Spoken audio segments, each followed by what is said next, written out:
I'm going to just go into the Facebook group. This is how I start every live. I go into the Facebook group and make sure we're live. That's good. Okay, I'm going to have faith. I'm going to have faith in the tech and let's just go for it. We're recording Okay. anyway. So, good morning, everybody. It's Laura from the Glasglow Girls Club. I am delighted to be joined with Scottish actress and comedian Louise McCarthy. And we're on this morning to chat all about the world premiere of Wild Rose the Musical, which is coming to the Lyceum Theatre in Edinburgh from the 6th of March to the 19th of April. Louise, is that right? That's right. You're bang on. Well Yes. done. Buzzing. First win of the day. First one of the day. And Louise, you're playing Jackie in the musical. So you're actually in the musical. So we've got the best person here to chat to. Yeah, yeah. I played Jackie. I actually did the film. A kind of small part. Played one of the neighbours. So I'm now doing the musical as a totally different part, which is dead exciting because it's that thing of going resurrecting the same parts. Brilliant, but they've asked me to play something different. So I'm really excited about that actually. Oh, that is really exciting actually to have been in the film and to be in the musical. And you know, I actually was looking back. We did an exclusive screening of Wild Rose, the film, Yeah. way back when it came out, and actually loved it. So GGC did a whole event around this. So this feels like a bit of a full circle moment now that it's going on to the stage. Yeah, defo. Well, we're both doing a full circle, stage to Oh my screen, God. screen Yeah, to stage. Usually it's the other way around, isn't it? I Usually starts at love theatre. it. I love it. Right, so let's get in. I've got a full series of questions for you, Louise. So let's get into it. So, Okay. Wild Rose is such a powerful story. I absolutely love it. And you did play a role in the film as well as playing Jackie in the musical. What kind of drew you to the story? I think when I first got the script, because as I said, I did the film before, so when you audition for a film, they usually send you, they don't always send you the full thing, and they didn't. They just sent you like little snippets. And I think what drew me is that it was a story and a film being made about a girl from Glasgow. And, correct me if I'm wrong, but I can't really think of many films, if any, where a Glaswegian girl is like at the centre of the story. So I'm born and bred Mary Hill. My mum would like to say it's Kelvindale, but I beg to differ. And so I'm born and bred Glasgow, and to hear a story in your own tongue, with your own dialect, and a story about the city that you grew up in that was going to be a film and now obviously amazingly a musical, just felt unheard of for me. And I was like just so excited, and there was a woman at the front of it, and it's not very often that we sell or we have lots of things where a female is leading it. And I think a Glaswegian female is even a smaller niche, if you like. So I was just excited by that. I was sold at the minute they went, oh, it's about a Glaswegian girl and somebody chasing their dreams. I think it kind of resonates with me. She's obviously a country singer. I'm not a country singer. I can sing a bit of country, obviously, because you're doing it in the musical, but I trained in musical theatre and stuff. But like having a dream from Glasgow, and she wants to go to Nashville. I wanted to go to London to study musical theatre. So there was like a real like recognition of that story that I went, oh, this speaks to me. And I think it speaks to anybody from like a city or a small town who's got a dream that's outside of what we're kind of told is your capabilities, or just because like my grandma would always say, oh, just go and work Marks and Spencer's. This is that's really hard, that acting. And I think we do have a mentality where we kind of go, oh, it might not happen for people like us. And so this is a story where, don't want to give away the end, but it's a girl from probably a place where you're kind of told those things don't happen to people like us, and she Yeah. goes out and she chases it. And so I recognise that probably journey within myself. I've got a wee boy here, so I hope you don't mind. You come to say hi. He's going to tidy up. Oh, well, fantastic. That'll no be happening. Oh, hello. So yeah, that was kind of what drew me really. Yeah, and do you know what I love about that as well? Because obviously we're going live in the Glasgow Girls Club Facebook group. So we do have women from all around the world in this group. But what you've said there probably resonates with thousands of us. Yeah. So I love that answer. Okay, can you tell us a little bit about your character and what audiences can expect from the show? So I play Jackie, who is the barmaid of the Grand Old Opry. So I mean, it's nothing like this character, but I suppose you could visualise it as like the Peggy Mitchell of Glasgow. Yes, I'll get you a pen. Here's a pen. Sorry. So she runs the pub in the Grand Old Opry. She's the, the barmaid. She's got a bit of a side to her. She doesn't take any prisoners. She's kind of tough on the outside, soft on the inside. And well, Rose Lynn, who's played by Dawn Severite, she's the star attraction, and she's got kids like me, and she probably runs late and lets people down. So I love her, but she does my head in because she's always kind of like being pulled at home. And I'm obviously trying to run a business. So we've got a real sisterly relationship, but equally, she's sometimes a bit mental and wild and doesn't always turn up to her working time. So that's my character. And what was the other part of the question? Sorry. Brilliant. And what can audiences expect from the show? I think it's a real, because it's country music, and I don't know about you, but loads of my family and loads of my friends who are from Glasgow, Scotland, we were kind of brought up in country music. Like your gran would listen to Patsy Cline and things like that. Like it was that Sherry Ball singing that was sung at parties. Now we don't do that in the show. It's proper 5-6 part country music, which is just phenomenal. And so I think you're going to get a really good night out. Like if you come with your gran, your aunties, your pals, your partners, it's live music. There's a 10-piece band. There's phenomenal acting. Dawn Severite is exceptional. Like honestly, you need to see her do this role. It's unbelievable. And I think it's a good night out, and it celebrates Glaswegian Scottish talent and people out there making musicals, which is so difficult to make nowadays. They're so expensive, and everything's been thrown at this. They've really went to town, and I think you need to come and see your own city, your own country putting together as a right good shot at going, no, we can go and put a musical in with the big wigs. You know, it could stand in London, it could stand anywhere. I think the calibre of the actors, the ensemble's phenomenal. And I just think you need to come and celebrate people that are making just really brilliant work. And I don't mean that about myself. I'm talking about I'm talking about everybody else. Oh, brilliant. And what's your, because obviously it is country music and it's like you say, it's phenomenal country music. What's your favourite song from the musical and why? From the musical would have to be, there's your pen there. So sorry. Here's your pen. Oh, My favourite song for the musical is probably the last song she sings. She sings a song called No Place Like Home. And when I lived in London, I loved it, but I was a real homebody and wanted to come home. There we go. Right, I'm just going to give her. Do you want a packet? Do you know what I'll do? I'll give them sweeties. This oh, always go works. for it. That, yeah, that all works like a charm. So No Place Like Home was a song that literally sits with me because I wanted to come home when I was away studying. Oh, Right, I'll okay. get you a sweetie. I'll finish that question. I'll get you. See if I get my sweetie. You will get silence. I'm so sorry. No, listen, don't be daft. This is just real life. I know it's one of those things when you're working and then I've got the morning off. I'm trying to like not phone my mum and say, look, can you come and babysit all the time? Because I had the morning off. But this is what's going to save our interview. Anybody watching, just get sweeties for your wings. So make them quiet. There you go. You want a cookie? Oh, there we go. Here's your sweeties there. Thanks. Sorry about that. Listen, you do not need to apologise at all. Okay, so Wild Rose is all about chasing dreams. Have you ever had a moment in your career where you felt like it's your Wild Rose moment?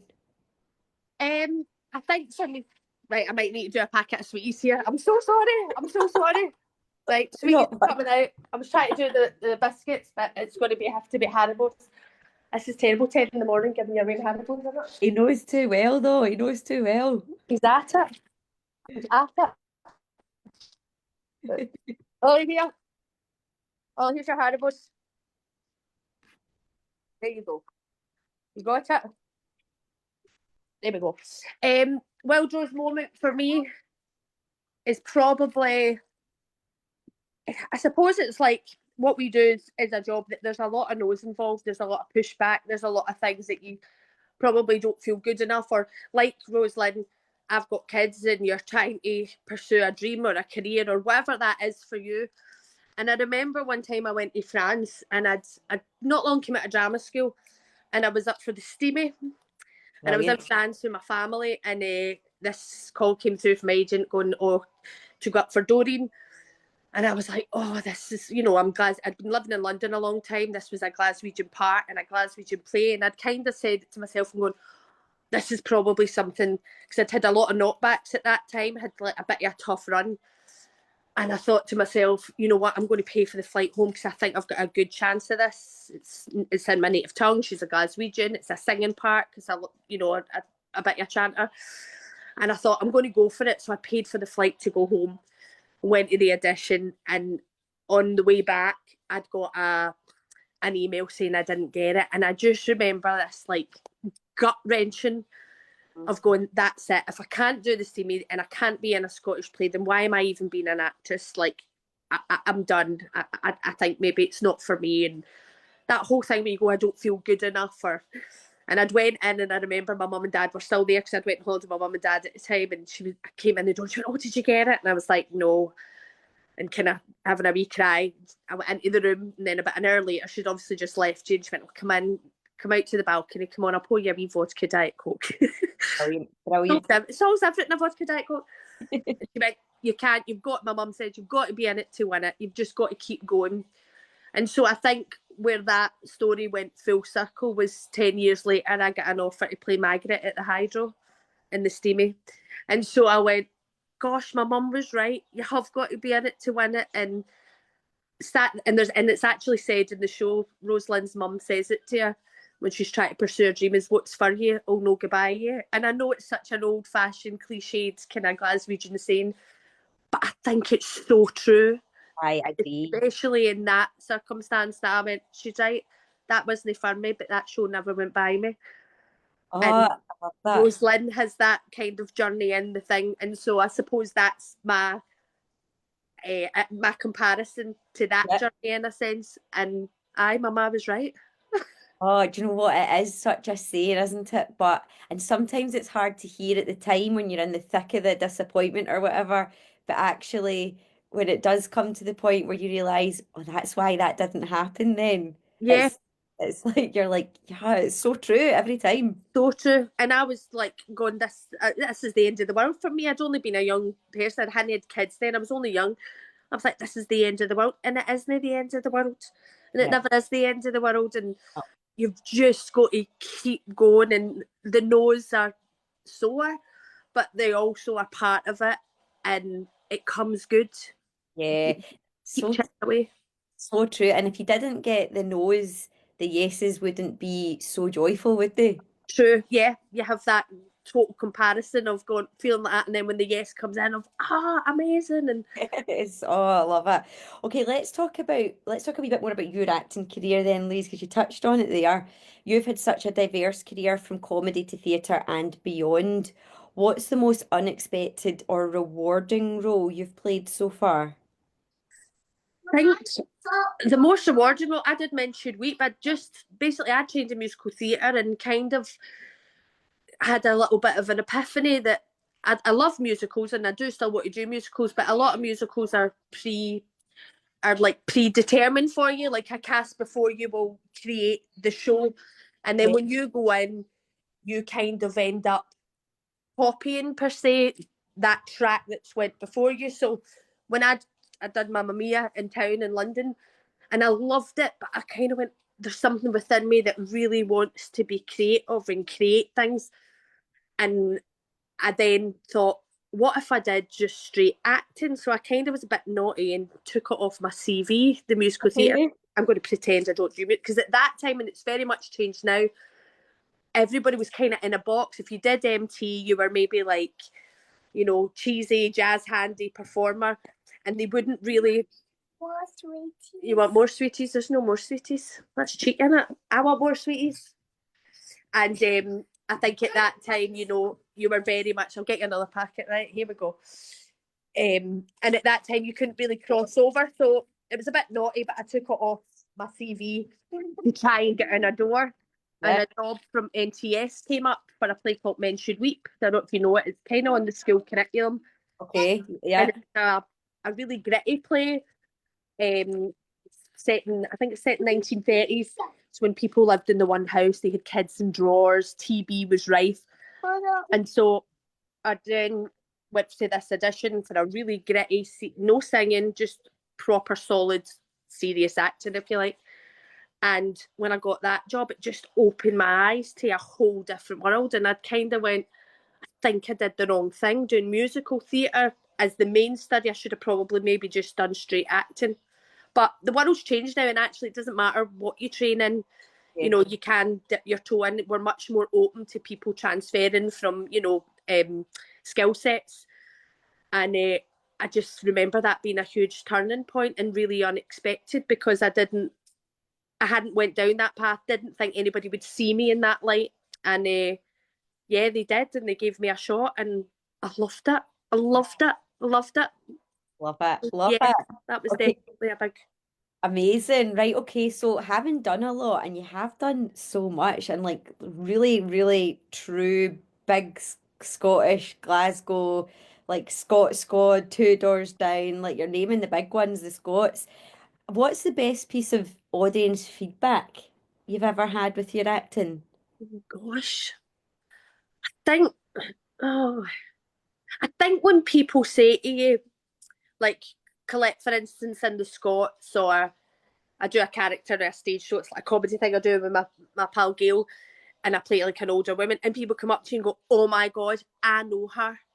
Or like, I've got a pal that's like Colette, you're her, and they'll point to their pal and they go, "That's her in a night out, you're dead like her." Or when I play that older character, people go, "Oh my god, you're Mama's double." Or and then I think that's such a big compliment because clearly your job as an actor is to show real human beings, use your observations to create characters that people go, "Oh, they connect with, they recognise." That's, in my mind or in my opinion, that's what acting is Yes. create people that exist and have real flaws and all that. And I think when people say it, you've did a really good characterization and it's like people that walk this earth, then that's the biggest compliment, I think, because then you've clearly captured a human, because Colette's nothing like me.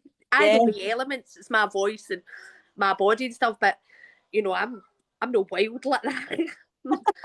Well, maybe after a few vodka diet cokes, right? But equally, when somebody Oh, says, that's you've really captured that, that's a huge compliment, and yeah. I don't take it lightly. Like it really means a lot. It really does.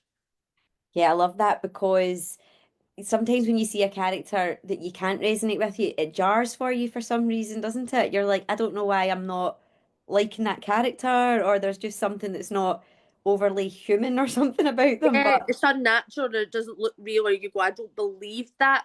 So for yes, somebody to believe your performance, then you go, well, that's the gig, and you yes.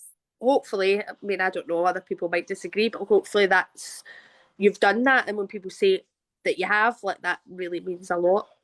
Oh, I love it. Right. So you mentioned about kind of like the serious acting compared to musical theatre. How does doing comedy roles compare to doing like kind of musical theatre roles?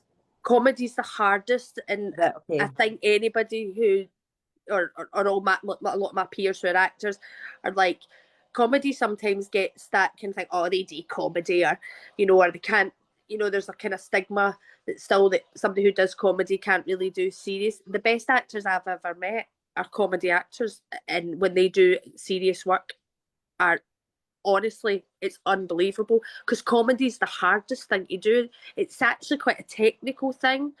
It's very it's timing and things like that. So if anything, trying to make people laugh is much harder than making somebody cry. Yeah. It really is. Yeah. And not to say I've captured it, I probably haven't. You never stop learning with comedy. You never stop trying to improve the joke or the timing of the line or whatever it is, the physicality that's what's funny about that piece. Um, so more 9 times out of 10, anybody I've ever met who's maybe known for comedy, Johnny Watson's a great example. Johnny Watson's a phenomenal straight actor, like Okay. phenomenal. But people just see him as the guy for an excuse, or like Karen Dunbar's another one. Yeah. Elaine C. Smith is fantastic. I don't know if you'd seen, what was it, the one where is it Mayflies? Oh, I never You know, seen that. I need to go back and see she that. plays a woman with dementia, and she's Okay. just brilliant. But Okay. yet again, people just see her as Christine, and you kind of, and there's nothing wrong with that. Like, and again, I don't have a problem going, well, if that's the way your career goes, that's totally fine. But I think you'll find comedy actors are excellent at doing kind of straight roles. Yeah, I can imagine because trying to get laughs out of people like that, I mean, that even just instills terrifying fear into me, like trying to make people laugh. So, yeah, I can imagine that that's like a whole other level of skill set. Yeah. I think doing comedy is far more nerve wracking to go out on a stage than it is to go, all right, okay, I have to do this really big, emotional journey in this thing. It's not that it's because that still comes with its challenges, but if you go out and you don't make somebody laugh and you've set it up as a comedy, there's nothing worse than standing there dying. Like Don't, it's just don't. I mean, I don't even do it, and I can just imagine what it's like. So, okay, fabulous. So, what's your ultimate getting into character ritual before a big performance? Because we spoke about the nerves there about particularly comedy roles, but what about just getting into character in general? Do you do anything?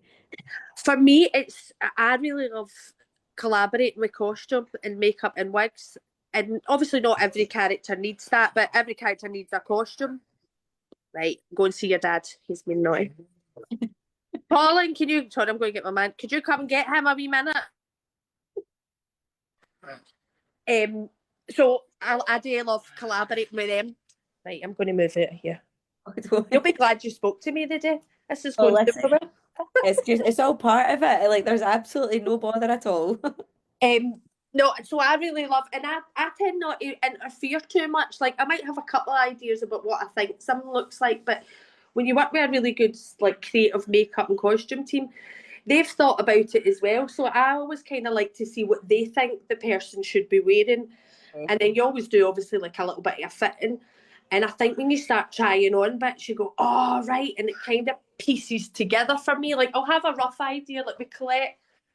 I'd obviously worked with Rab and um, Rab Florence and Ian Connell on who they thought she was going to be, and then you had a bit of an idea, but then when you kind of started to put like the bright pink jumpers and the hoop earrings, you then right, okay, and you build. So for me, it's very much a collaboration with the creative team Brilliant. that I think really support that and bring that.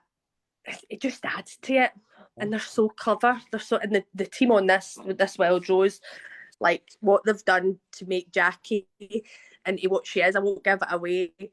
It's truly exceptional. Like they worked on the Harry Potter thing with John because John Tiffany's directing. Okay. So they're just so creative and just great ideas. Let's try this wig. What do you think about that? And we just kind of built it. They had more of an idea, I think, than me. Okay. And then when they told me their idea, I was like, oh, I could play her like that. And it's very much a collaboration, especially when it's really talented, creative people. Love that. And it's so nice to get an insight into how it all works as well, Oh, because when you're an audience person, you don't have a clue about the amount of work that goes on behind the scenes to create a show or create a character. So it's good to get a wee insight into that as well. Well, I think Louise, yeah.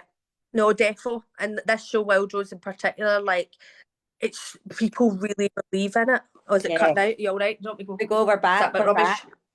Okay, so if you could go back and That give your cut that one. younger We're self, back. We're back. we're back. So if you could go back and give your younger self one piece of advice about working in the industry, what would it be? I think it goes back to that moment, and I'm probably taking it back to the Steamie as you go. Just and actually, I'm quoting lyrics for the show.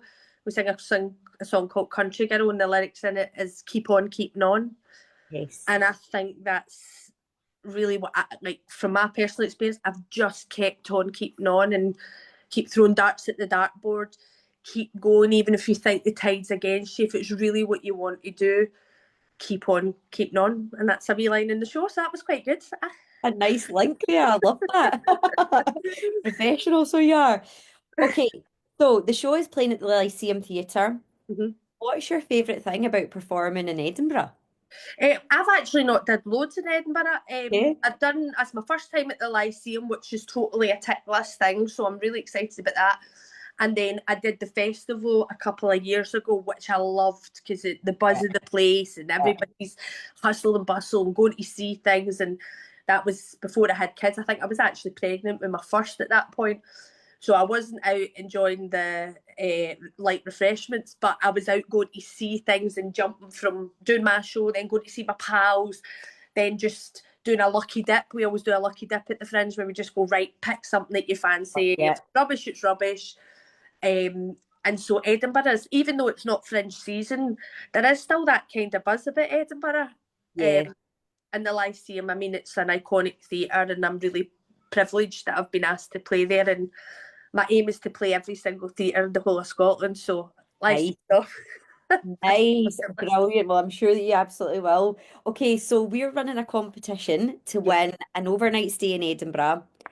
The winner gets two tickets to go and see the show on the 19th of April and just have a lovely time. So why do you think I've put the link to enter underneath this live? Uh-huh. Why would you encourage members to go and enter the competition?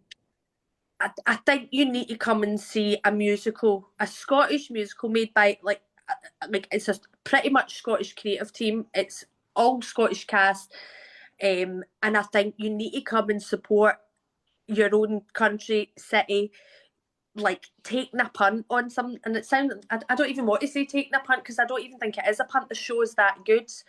Um, Yeah. I think it's not to be missed. I really do. And if any, you need to see Dawn Severide sing Home. It Oh, is, and she also sings another song called Tacoma. It's goosebumps. It's a great ensemble. It's country music. It's a fun night out. I really think people will be shocked at how brilliant this is. And it sounds like you're totally bumming it up. And usually I go, oh, I'm sure it'll be good, but I just feel it in my bones. yeah. It feels special. Touchwood.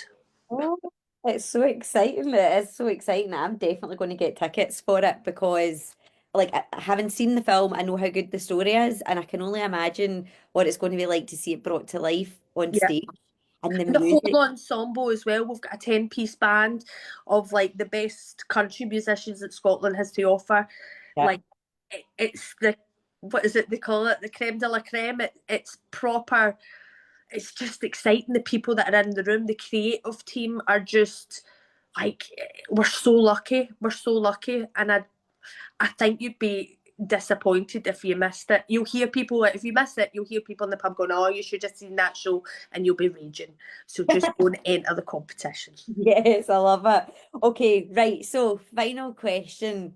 If you had to sum up Wild Rose in one sentence to convince someone to come and see it, so just one sentence, couple of words, what would It, it be? it would be, it's motherhood. That's double word if I put a hyphen in, isn't it? Motherhood, No, dream chasing, gallus. yes. I mean, that is it. You've nailed it. Honestly, come and see it, and it's you do kind of go, oh, am I saying it's so good? And then, it's a terrible thing. I think it's a West of Scotland thing where we go, we better not say it's too good. It's like you're frightened to say it, but I'm going to say it, honestly. And the ensemble, the whole of the cast, they're just, honest. People come on like and do all different characters. And every time they come on as somebody new, you're like, wow, that's amazing. There's just Oh, brilliant performances all round. Like, I don't think you should miss it. oh, do you know, honestly, I'm literally going to get, I mean, I don't know if this is going to be okay, but I'm going to get my cowboy hat on, Yeah, do it all. dig out those country boots, and I'm literally going to get on that train and head through because it's going to be amazing. And I Well, for can't wait to press see night, we've you. all got cowboy outfits and so you won't be alone. You're in good company. I love it. I love it. Well, Louise, thank you so much for taking the time out your day because I know that you have to rush off to go and practice and do everything at Lyceum now. I'm really grateful for you for speaking to me. You've sold it. And my apologies to everybody about my child jumping in and out and being fed Haribo at 10 in the morning, but needs must, ladies. No judgment on parenting. We have all been there. So no words even needed. But thank you. I really, really appreciate it. Really, really appreciate it. We're going to end the live now, but we will be seeing you in the show. See you then. Thanks for having me. See you See you soon. soon. Bye bye.